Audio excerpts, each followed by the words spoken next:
In this video, we'll look at the bombshell motion to dismiss that McAfee just filed against Brett Favre to get Brett Favre's entire defamation lawsuit tossed out of court immediately. So here we have Pat McAfee's tweet on March 31st, where he's announcing to all the beautiful people that he's just filed a motion to dismiss the defamation lawsuit against him in federal court. He says that from the very beginning, I thought that the lawsuit against me was a joke. I have faith that the federal judge assigned in this case will see this for what it is, an attempt by a public figure, Favre, to silence folks from talking about their alleged horrendous transgressions. That's not how America works. And then he goes on to say, the team of lawyers that I've had to hire for this entire process. Then McAfee goes on to say that he is confident in a dismissal, but even if not, he is ready and prepared for the next steps in court.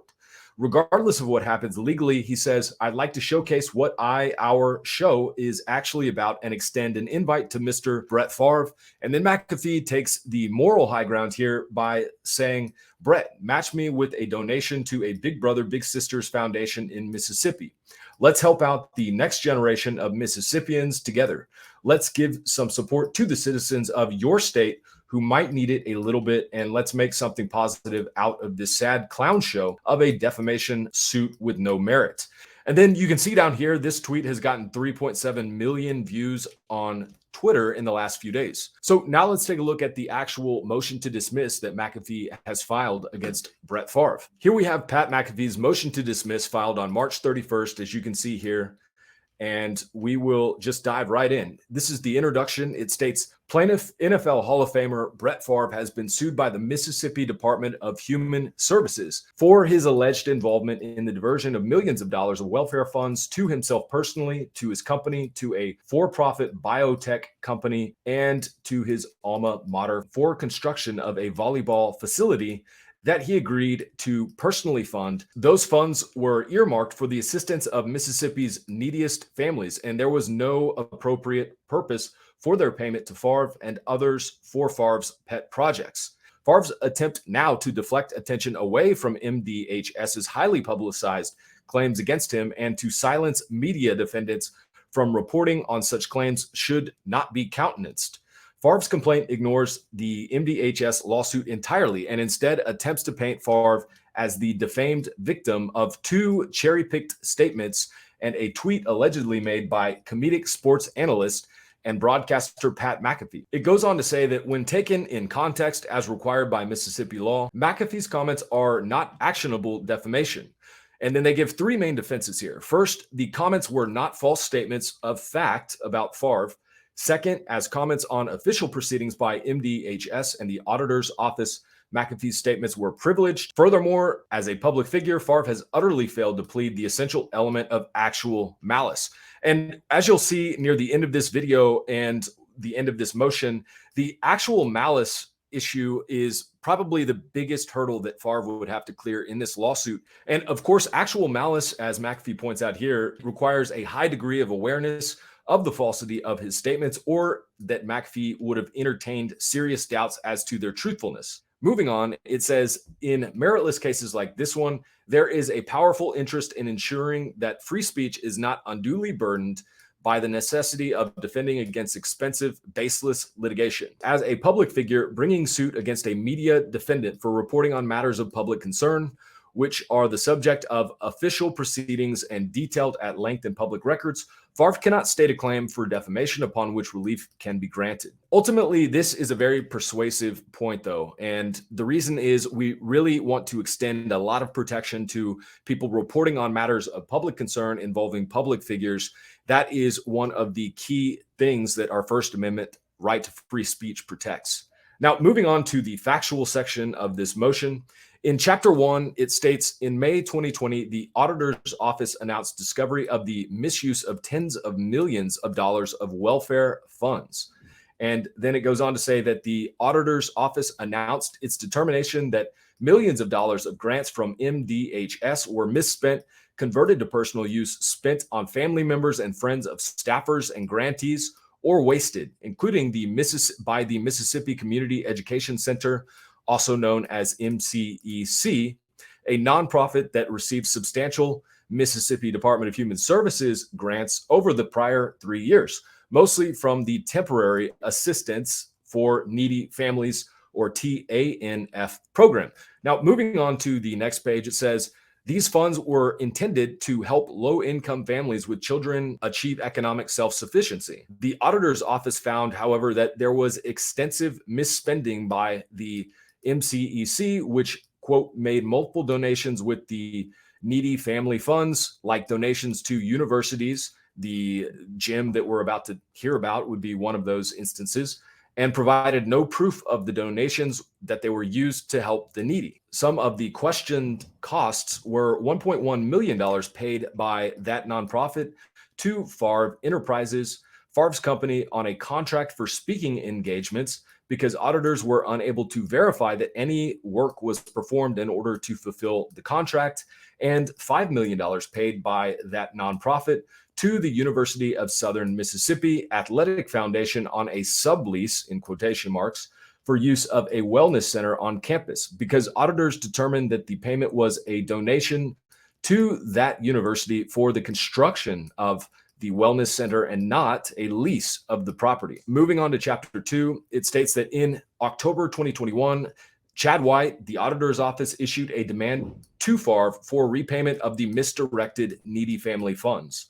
On October 12, 2021, it states that the auditor's office served demands on multiple parties, including Favre and Favre Enterprises, demanding repayment of a total of $77 million in misspent TANF funds.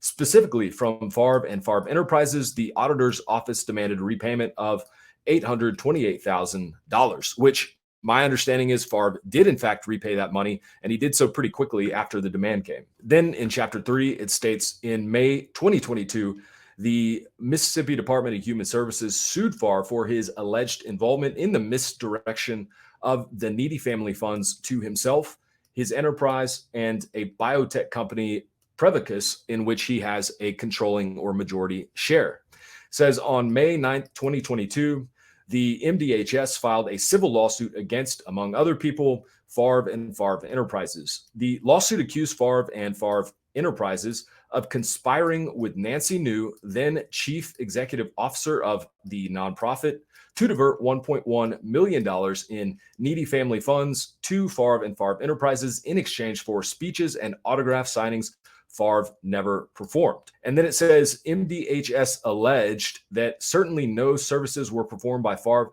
that had anything to do with the pursuit of lawful needy family purposes.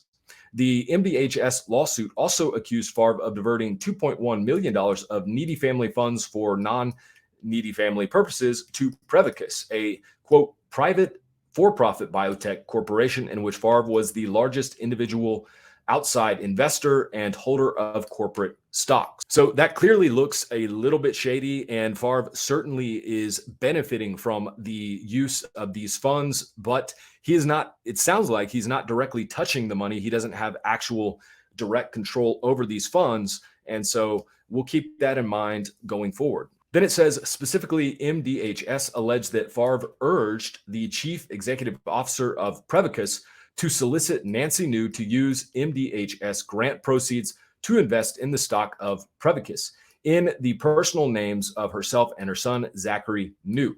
So this allegation, if true, would be very, very harmful to Favre. This is an allegation at this point, though it's not proven to my knowledge. Then moving on to chapter 4, it states in September 2022, evidence was filed in the MDHS lawsuit demonstrating Favre's involvement in the misdirection to USM of even more needy family funds. And I would say demonstrating might be a little bit of a strong word to use there, but let's see what they are saying here.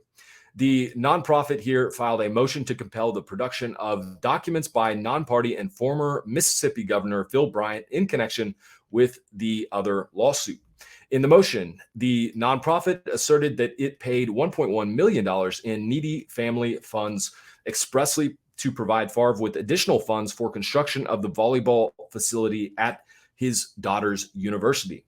In support of this motion, the nonprofit attached text messages to and from Favre, which it claimed showed that Bryant, quote, knew that Favre was seeking grant funds from MDHS to build the volleyball facility. Those exhibits included the following text messages between Favre and Nancy New. Favre's text to Nancy New on July 24, 2017, expressing excitement that then MDHS Executive Director John Davis had committed $4 million to the volleyball facility. Favre's text to Nancy New on August 3rd, 2017, asking, quote, if you were to pay me, is there any way the media can find out where it came from and how much? New responded to Favre, no, we never have had that information publicized. I understand you being uneasy about that, though. This is key evidence. McAfee is using this to suggest that Favre knew that the funds were coming from an improper source, the needy family money, and were being used for an improper purpose, the building of a volleyball gym for his daughter at his daughter's university. Then it also refers to Exhibit I, which is a text message from Favre to Nancy New on May 30th, 2019, asking if she was, quote, still confident she can cover the $1.8 million in remaining costs to build the facility. New responded, quote, in a meeting with then MDHS Executive Director John Davis now, we are on board. And then it goes on to state that on September 23rd, 2022, Bryant filed a response to the nonprofit's motion to compel, asserting that, quote, unbeknownst to him, New and Favre were pursuing MDHS funds for the USM Volleyball Center. Then Bryant also attached text to his filing, including a text in which Favre suggested that the nonprofit compensate him for, quote, a few radio spots expressly so that he could pass the money along to the university for construction of the volleyball facility. Then on August 3rd, 2017, that text message thread between Favre and New, Bryant's filing stated that Favre was, quote, expressing uneasiness to New about their arrangement being leaked to the press. Moving on, it states that MDHS filed a first amended complaint in the lawsuit on December 13, 2022, and it is now seeking substantially higher damages from Favre, including repayment of the $5 million alleged paid by the nonprofit for construction of the volleyball facility. The MDHS lawsuit remains pending against both Favre and Favre Enterprises. Then in Chapter 5, it states Favre's alleged co-conspirators have pled guilty to crimes involving the misdirection of needy family funds, including to the biotech company and USM. It states that Nancy and Zachary New were each indicted by the state of Mississippi in January 2022. Then they entered guilty pleas on various charges that were brought against them at the state level. Favre, though, was never actually charged. Now, moving on to Chapter 6, it states that on February 9, 2023, Favre sued McAfee for defamation. McAfee is the host of a nationally distributed comedic sports media broadcast called The Pat McAfee Show, known for its energetic, comical, unfiltered, and unconventional reporting on sports and pop culture. It airs on the show's YouTube page. Segments of the show are then chopped up into smaller clips, especially particularly relevant ones, and then blasted out onto McAfee's various social media. McAfee's loyal following of listeners join the show as a mental reprieve while at home, at their jobs, in class, or battling life's more serious challenges. McAfee and the show have in many ways managed to disrupt the historically corporate sports media landscape, and I would certainly agree with that. On February 9th, Favre sued McAfee for defamation. McAfee then removed the case to federal court, which we talked about in my last video. It states that Favre's complaint accuses McAfee of defaming him by the following two statements purportedly made on the November 30th, 2022 broadcast of the show. Every time his name gets brought up, we have to mention he tied the hands of the poor people and took money right out of their pockets. That's right. Certainly in the middle of stealing from poor people in Mississippi right now. Then it goes on to argue that Favre's complaint against McAfee actually materially alters McAfee's statements, which in reality were prefaced with, quote, for the information that we have currently. And if you saw the clip that I just played, McAfee definitely did give that disclaimer up front before going on and calling Favre the sticky bandit and saying that he stole and basically committed crimes against poor Mississippians. And it also points out that McAfee stated that obviously Brett Favre Enterprises is alleging that this is all wrong. That's right. Then it goes on to point out the tweet that Favre is suing McAfee over, where McAfee posted Devontae Smith doing the Favre after the touchdown was crazy, seen by 3.9 million people on Twitter. Then it goes on to state that the cherry-picked and out-of-context statements cited in the complaint constituted an approximately 85-second segment of the show's more than 3-hour broadcast, in which McAfee and his team conversed about a joke made during the prior day's show. Taking McAfee's statement in context, the complaint does not state a claim upon which relief can be granted, and thus McAfee's moves this court to dismiss the complaint with prejudice pursuant to Federal Rule of Civil Procedure 12b-6. Then we get to the argument section of McAfee's motion to dismiss, where he lists out the elements of a defamation claim. Here, there are 4 of them, and he points out that this 5th element applies in Favre's case. As a public figure, Favre faces the additional burden of proving actual malice. So let's take a look at some of the specific arguments that McAfee is making.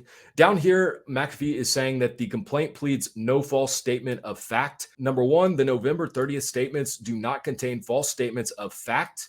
And then number 2, the December 24 tweet is non-actionable innuendo. Then moving on to this page here, McAfee argues that it is apparent from the comedic and unfiltered context of the show that a reasonable listener would expect McAfee to use subjective language, epithets, fiery rhetoric, and hyperbole, and to share his opinions. The show is notorious for its unconventional and humorous reporting on hot topics in sports. For example, McAfee kicked off the subject segment on the November 30th, 2022 broadcast by joking that Favre is the sticky finger bandits from Home Alone 2 in New York. McAfee then joked that he couldn't wait for BOMBSHELL Egypt to drop Brett Favre Enterprises' side of the story, which he said we should judge accordingly. Throughout the segment, McAfee did not implicitly assert any firsthand knowledge inaccessible to the show's audience because he has none. Given this and the general tenor of the show and subject segment, a reasonable listener would not have taken McAfee's statements as assertions of fact about Favre. McAfee's use of hyperbolic rhetoric bolsters this conclusion. For example, McAfee's use of the phrases tied the hands of, took from the pockets of, stealing, and in the middle of support the position that a reasonable listener would not have interpreted his statements as actual facts. McAfee has also made expressly clear that he was not stating actual facts about Favre, but rather commenting and sharing his opinions on the allegations by prefacing his comments with, quote, from the information that we currently have, and quote, obviously Brett Favre Enterprises is alleging that this is all wrong. So I think these are really 2 key statements that give context, and I think they ultimately will save McAfee in this case. Then the motion goes on to state that Favre's deliberate and improper omission of the phrase from the information that we currently have when quoting McAfee is telling. Favre hopes this court will ignore its obligation to consider this critical context. The court should not. And then it goes on to basically recite all of the facts related to the other lawsuit that led up to the November 30th comment on the McAfee show. So they're basically saying that what McAfee said, accusing Favre of stealing from the poor of Mississippi, is a factual statement, and truth is the ultimate defense. That's at least what McAfee is arguing here. And it's basing that on the fact that MDHS is suing Favre for misappropriating welfare funds that should have been benefited poor Mississippians. And then right here, misappropriating, I wanted to point out that Favre did not actually have control, to my knowledge, over how the funds were spent.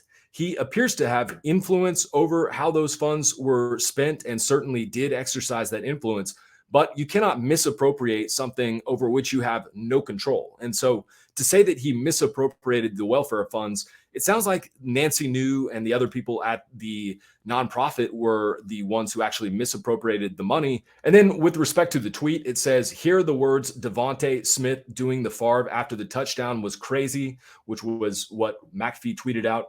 Do not state any fact whatsoever about Favre, and any purported defamatory meaning would be solely the product of innuendo, speculation, and conjecture about what was meant by doing the Favre.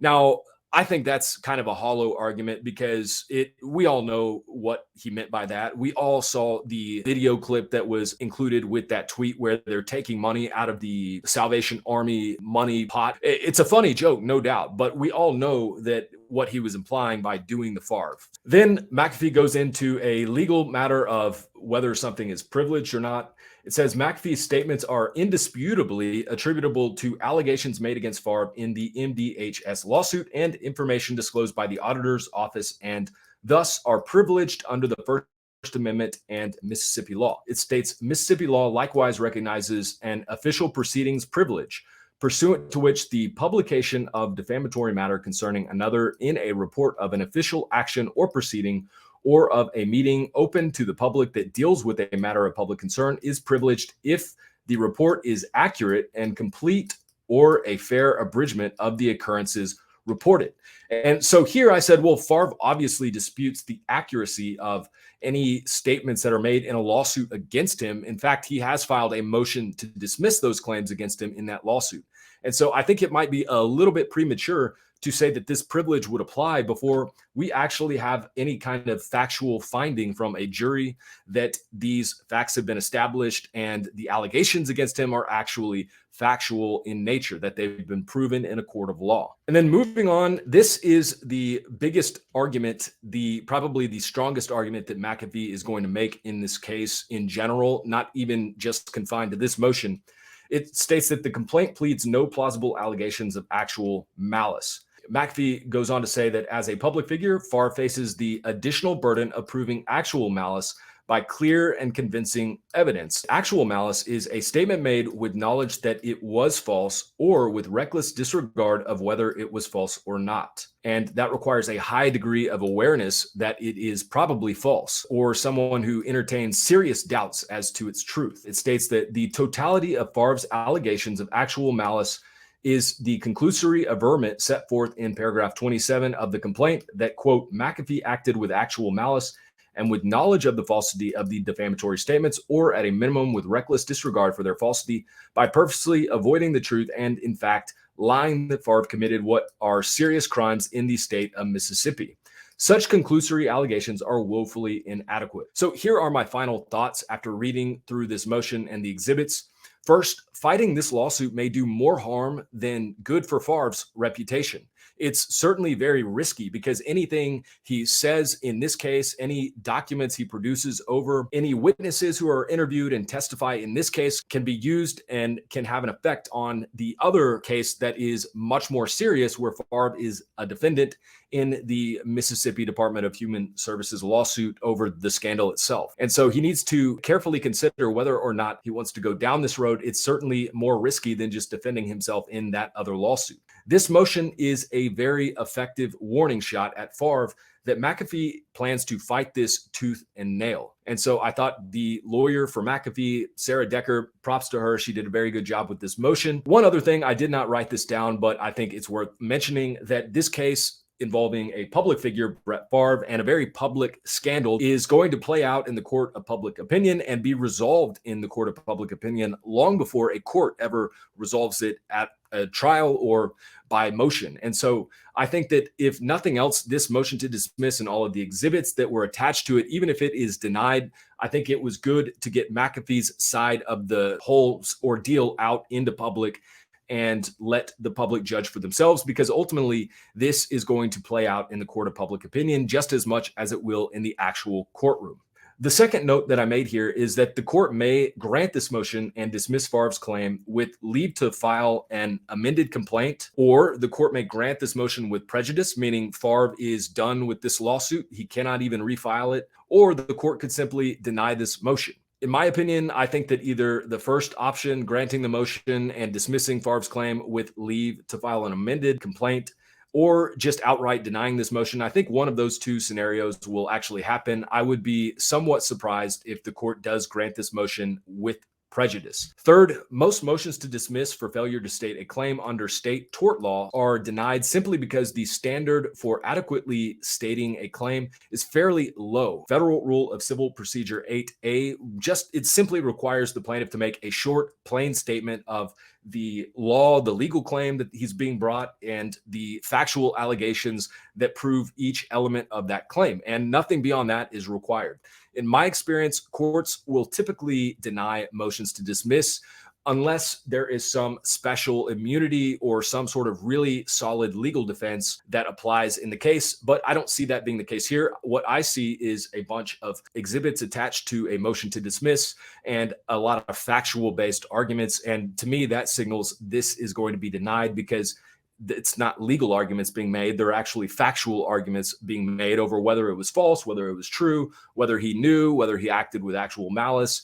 Those are all factual issues, not issues to be resolved in a motion to dismiss. And then finally, I made the note that the key issues in this case are, number one, whether McAfee's statements were true or false regarding Favre. Number two, whether McAfee's statements were factual in nature or comedic hyperbole or innuendo, as McAfee has argued. And number three, whether McAfee made the statements with actual malice. And I think that that issue, the actual malice issue, is ultimately what McAfee will prevail in this case over Brett Favre, because he was commenting on a matter of public concern about a public figure in a very comedic, over the top way. And he gave proper disclosures up front before he said that, telling his audience that Favre disputes these allegations, and then using the word allegedly in various other shows where he's talking about Favre.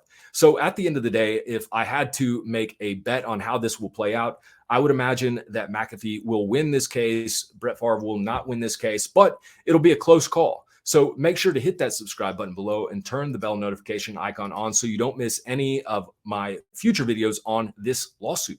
And of course, as always, thank you for watching.